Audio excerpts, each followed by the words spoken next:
Lorenzo. Welcome to Rules and Regulations.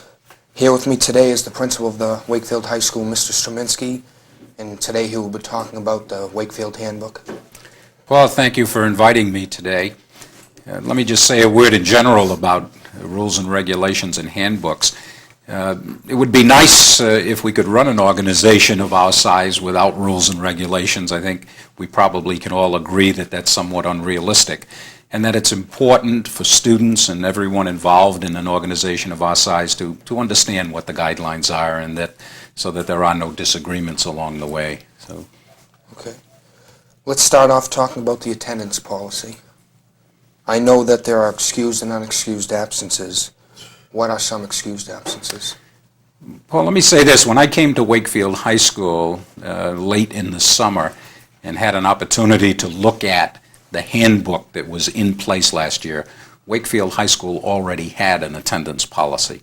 And it wasn't a policy that I was unhappy with. The school that I came from had a similar policy in a sense that students were not allowed to be absent more than 5 times. The problem that I had with the policy was more with the procedure and the definition. And what I mean by that is that students at Wakefield High School had to appeal each absence as they occurred during the course of the school year last year.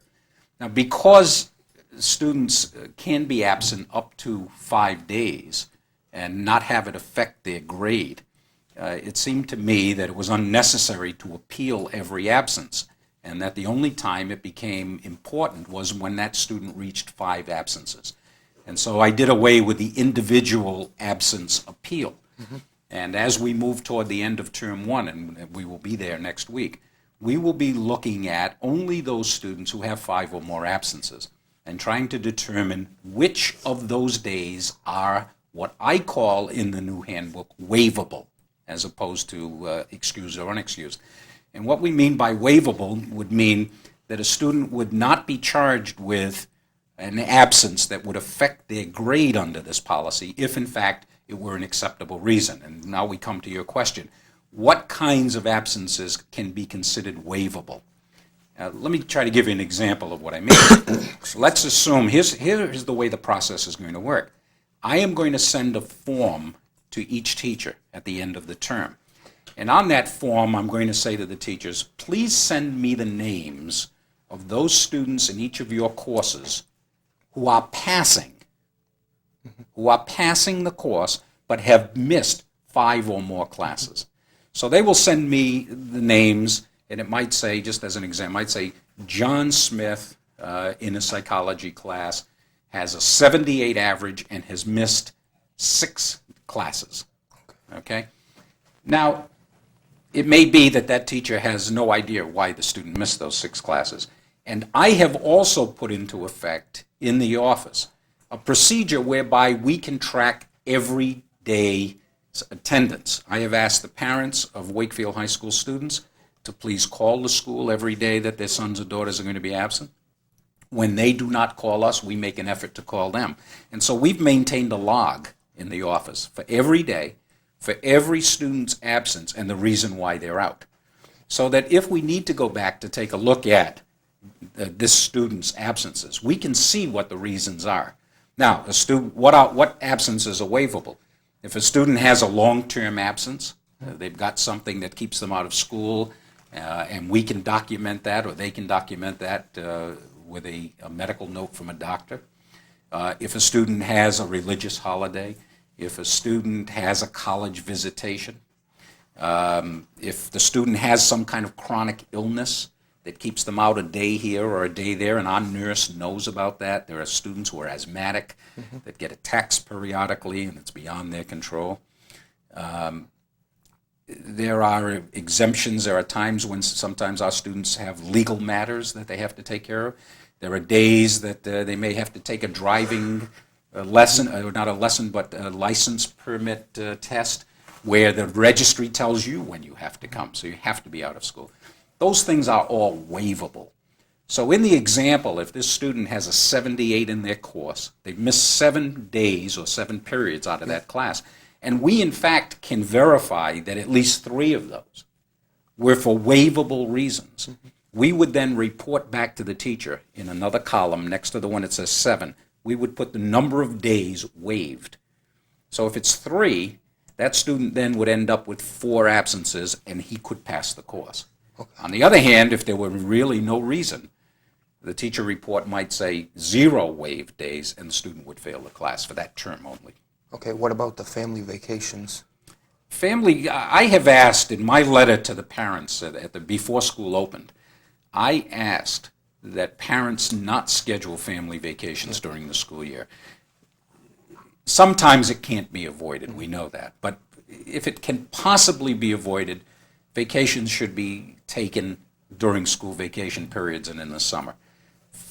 A family vacation is defined in the handbook. If it meets the definition in the handbook, which means that the student is in fact in the company of their parents, not going on vacation with friends or someone else, then we can consider it waivable. Okay. What about being tardy? I mean, what do you... Okay, again, let's go back to the whole philosophy that I hold about attendance, which includes tardiness. The major reason for student failure in schools all over the country is attendance. In other words, absence from school. If you miss a class, if you miss 2 classes, if you miss a week, it puts you so far behind in many cases that to catch up and to also keep pace with the day's work is very, very difficult. Yeah. So it's very important that the school focus its attention on good attendance. Good attendance includes getting the good habits in terms of being where you're supposed to be on time. Yep. My policy allows for 5 tardies per year. Everybody's going to be late at some point. A reasonable tardiness of up to 30 minutes is excusable 5 times during the year, no questions asked. Okay. And of course, as you can see in the office now, we've computerized the process, so we can call it up and students can see exactly where they are. Students who are late over 30 minutes are assigned 2 detentions, which is the same thing as having an unauthorized absence to the class, because they should have been on time and they missed more than half the class, so they have to end up doing 2 detentions. Okay, can you also talk a little bit about the Saturday alternative? Okay. I've been an administrator for 26 years, and for about 20 of those years, parents in suspension situations would sit in the office and say to me, Mr. Struminksi, isn't there something we can do other than send Johnny home for 3 days? He's going to miss all his classes. Yes, he was wrong, he broke a school rule, but now he's going to be unsupervised. I'm his father, his mother works, father works. Isn't there something else we can do? And for most of those years, there was no alternative available. The Saturday alternative allows for the student not to miss classes, to come in on his own time on a Saturday, do schoolwork, and also do some work around the school of a physical nature, cleaning up and whatever, so that they don't have to miss class, and yet they're paying a penalty on their own time. And I'm hoping that it will be a deterrent. Okay, we're almost out of time, but can you talk a little bit about the clothing, attire?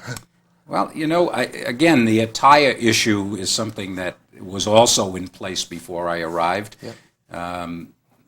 I don't think that it's unreasonable to expect that in a school situation that people dress accordingly and still can be comfortable, that it be, acceptable kind of dress. And I have to tell you, I'm very proud of the student body from a dress standpoint. And I know we're almost out of time, and I do want to say I'm pleased with the way they handle themselves around school, and just in general, it's been a wonderful experience for me. Okay, thank you for coming. Thank you, Paul.